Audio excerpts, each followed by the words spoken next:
Hi everybody. I was not planning on coming back to make a video. This is quick.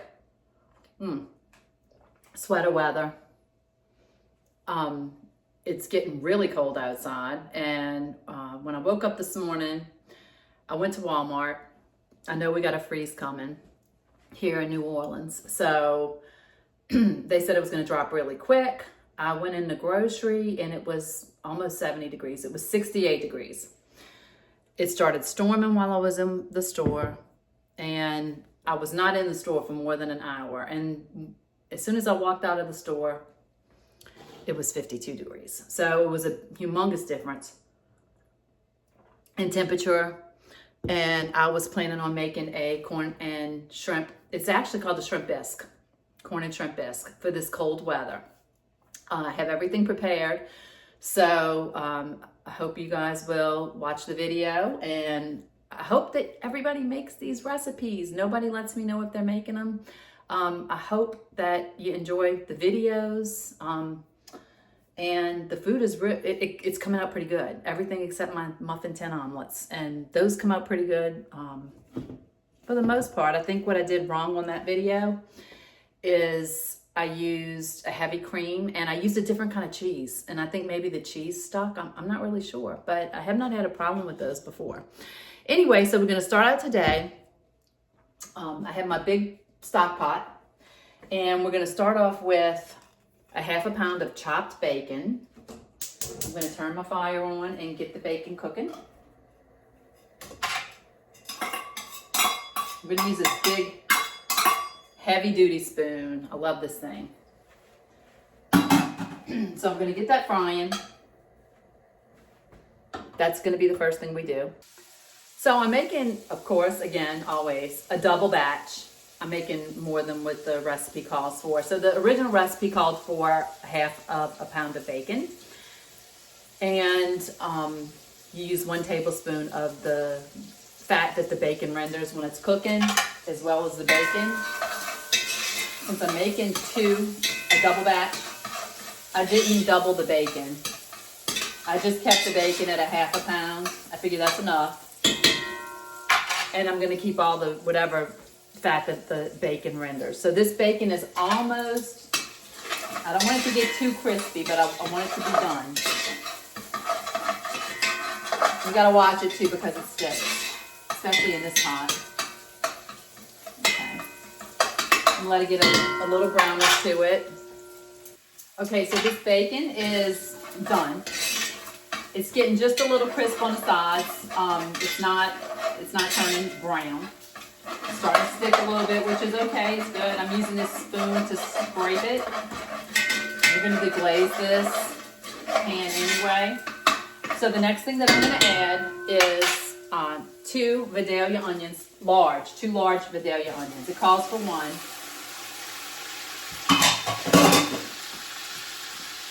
This is 4 sticks of chopped celery. This is 1 huge bell pepper.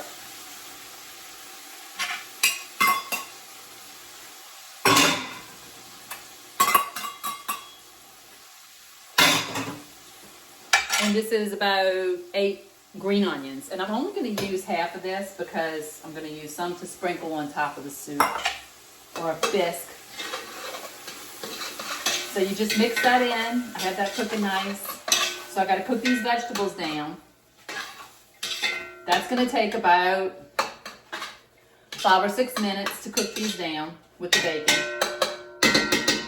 I'll be back. I hope everybody's doing good.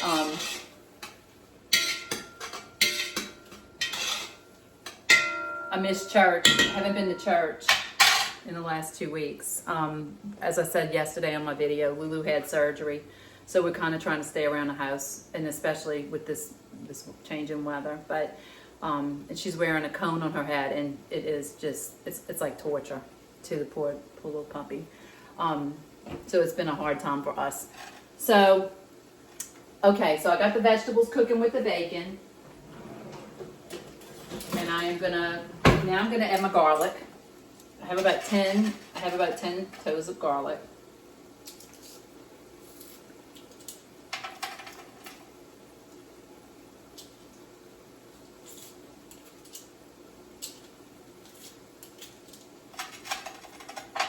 And we think we got it bad here. Up north, it's even more horrible. They're having to deal with snow and just so many crazy things going on in this world. So many crazy things.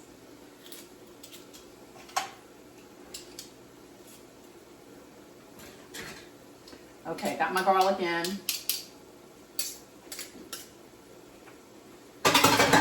So that has to go for about a minute. This smells really good. Bacon and onions and delicious. Let that cook for just a moment. Okay, the next thing that we're gonna add, I put the garlic in. I'll let that cook for just a moment. And these vegetables look like they're really cooked down good. And they're not sticking. I mean, usually they stick a little bit. They're not sticking. Maybe because of the bacon. Okay, so I have actually, no. I have a half a cup of sherry cooking wine. It calls for sherry cooking wine. So put that in there.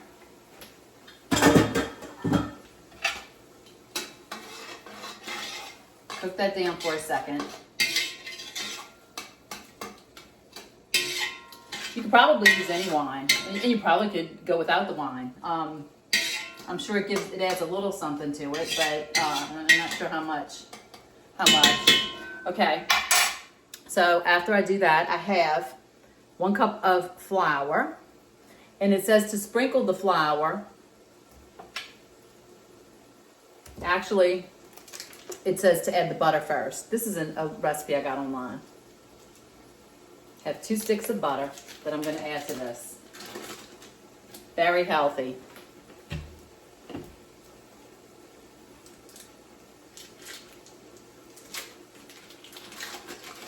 Okay.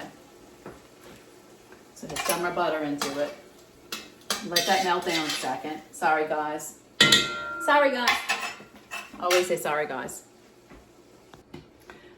Okay, I guess maybe I should say sorry, everybody. So sorry, guys. Anyway. I have a cup of flour that I'm going to sprinkle onto this and just kind of stir it in. It's supposed to be like, I guess it makes like a roux. This is the first time I made this, so I don't know. Okay, it's getting kind of clumpy. That's what it says. Let it cook for a minute. Clumpy.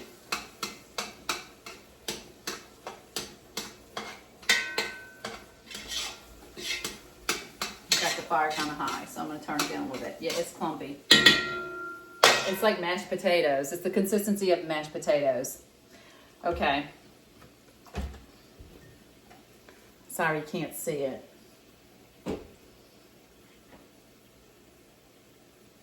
All right, and then I'm going to go ahead and add 2, let's see how many ounces, 32-ounce containers of chicken broth. You can use seafood stock, chicken broth, vegetable broth, whatever you like. I was going to get some seafood, but they didn't have it at the grocery. And what's up with all the bread? The bread is gone. Like the whole bread aisle was gone. I don't watch the news, but I keep seeing posts on Facebook about people getting bread. I guess people stocking up for the winter freeze. Some bread. Okay. Put 1. Now I'm going to put the second one. And kind of mix it around. I'm going to get those clumps out of there. I don't want any clumps of flour. This has got a little while to cook, so we should be good with that.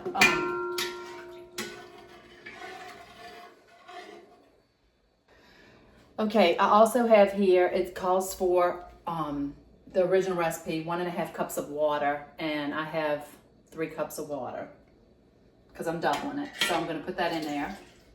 Get ready to bring this thing to a boil. Turn it up. Okay, so these are a couple of things that I add in personally. I used to make a corn and crab soup, and the corn and crab soup called for cream stock corn. So it doesn't call for this, but I just keep adding to it, and I make the pot bigger and bigger, and it all tastes good. So I have a lot to share, and then I freeze it. So I'm gonna add 2 cans of the cream stock corn. Trying to get this to come to a little boil. I have a little memory. When I was a kid, my grandmother, who was German, my grandma Canzaneri, it's an Italian name, but my grandpa was Italian. She was German. But she used to cook cream style corn with butter, and we would eat it over rice. And we ate beanie weenie, stuff like that. I guess times were different back then, and you did what you had to do, especially to feed a big family. But that's what cream style corn reminds me of, is my grandma. And I can't believe she's been gone since 2003.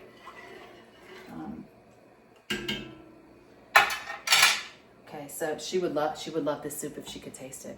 I didn't cook back then like I do now, so I wasn't able to make her anything. But I'm gonna go ahead and let this come to a boil, and I'll be back. Okay, I'm still waiting for this to come to a boil, but I wanted to tell everybody that I'm adding something that it doesn't call for. This is Zatarain's crab boil. I usually put this in my corn and shrimp soup, or crab and corn, all of them. I'm gonna go ahead and put 2 caps. It will spice it up. It also adds some sodium, a little bit of sodium. It's got a really, really good taste.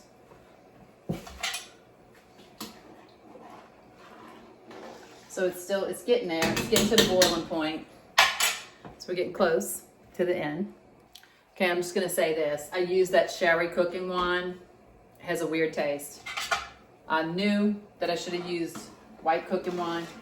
I would have liked it better.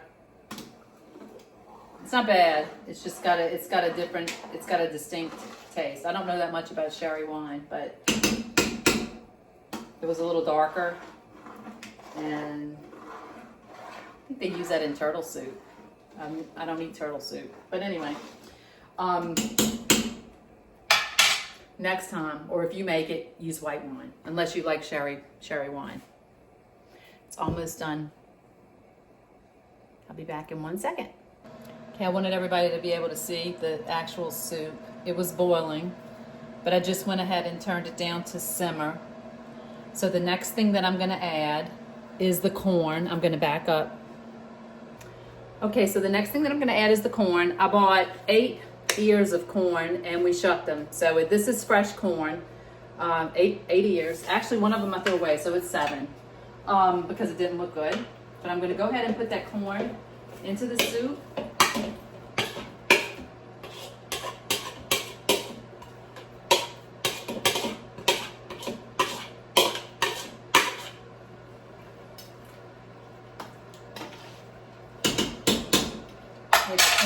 The corn is in there. Have a few pieces, okay. I got some toast, my baguette toasting too. I also have a can of corn that I'm gonna just add to have a little more corn. I'm gonna stir that in. The next thing we're gonna add in is the shrimp. I have 2 pounds of shrimp, and I took 2 tablespoons of Tony Chachere's and just sprinkled it on the shrimp and let it kind of marinate. So I'm gonna throw the shrimp, and I broke the shrimp, I cut them in half because they were kind of big. And I like little pieces of shrimp in my soup. Actually, they're not too small. Some of the shrimp I just cut in half, and they're still nice size. I'll put all the shrimp in here.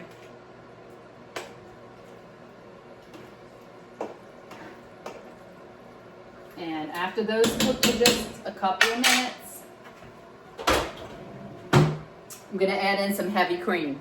I have 2 cups, I'm sorry, not 2 cups, 4 cups. The original recipe called for 2 cups. I have 4 cups of heavy cream. that's going to top this soup off. And it's getting higher and higher in the pot. It's about right here now. So I just have to let those shrimp cook through. And putting that Tony Chachere's on the shrimp, it's going to add a little bit more salt. So I'm not really sure. I'm hoping it's not too salty because we watch our salt. But sometimes you have to adjust things. But the heavy cream is going to pull away from the salt. So that'll help too. Okay, so the shrimp are cooked. The last thing I have to add is the heavy cream, 4 cups of heavy cream. The recipe called for warming the heavy cream up, I'm assuming, so it doesn't curdle, or I'm not sure. I always add it in cold, and I've never had it do that, curdle on me. But I went ahead and, for the video's sake, just went ahead and warmed it. That way when I add it into the soup, I can scoop it out and show you what it looks like. We don't have to wait. I don't have to wait longer for this soup to be ready. So it's pretty warm. I'm going to go ahead and add the heavy cream in. 4 cups of heavy cream.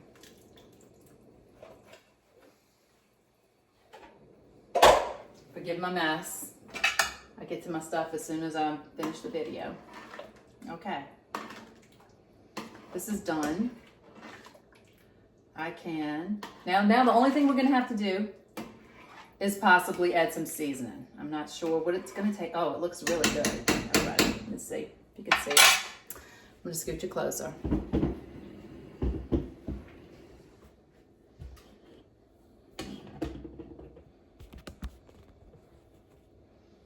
It's very creamy. It's got a lot of shrimp. It's got a bunch of shrimp in there. And a bunch of corn. I just hope that sherry wine doesn't overpower the flavor of it. So, now for the moment of truth.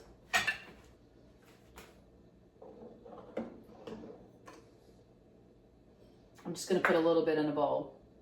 Just a little bit. And I made my little, this is nice for some cold weather. Oh, this is really nice. The baguette, toasted with a little bit of butter.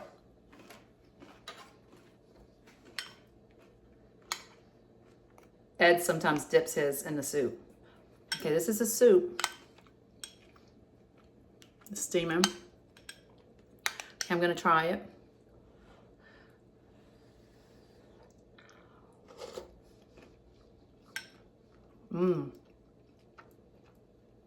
Shrimp is good.